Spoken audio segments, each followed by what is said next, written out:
এই পর্বে চাণক্যের আমি 3 নম্বর শ্লোক আলোচনা করব।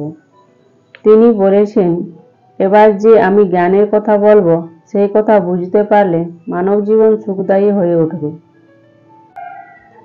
আমার নিশ্চিত বিশ্বাস, এ বিষয়ে সবিশেষ জ্ঞান অর্জন করতে পারলে মানুষ সর্বশাস্ত্রজ্ঞ হয়ে, অর্থাৎ চাণক্যের মতো এক মহাপণ্ডিত এই অভিমত পোষণ করেছেন যে যে ব্যক্তি যথেষ্ট গুরুত্ব সহকারে এই শ্লোকগুলি পাঠ করবেন তিনি নানা বিষয়ে জ্ঞানী হয়ে উঠবেন।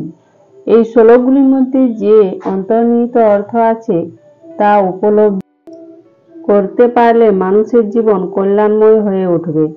তিনি আরও বিশ্বাস করেন যে এই গ্রন্থ পাঠে মানুষ সর্বশাস্ত্র হয়ে উঠবে,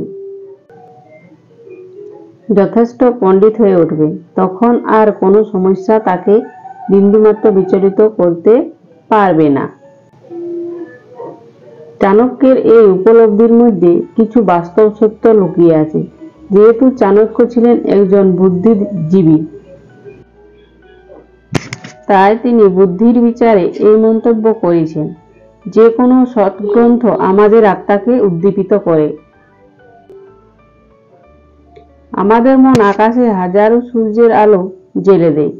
চাণক্য নীতি এমন একটি গ্রন্থ যা পাঠ করলে আমরা সর্ববিষয়ে সুপণ্ডিত হয়ে উঠতে পারব। ভিডিওটি দেখার জন্য অসংখ্য ধন্যবাদ সবাইকে। সবাই আমার পাশে থাকবেন।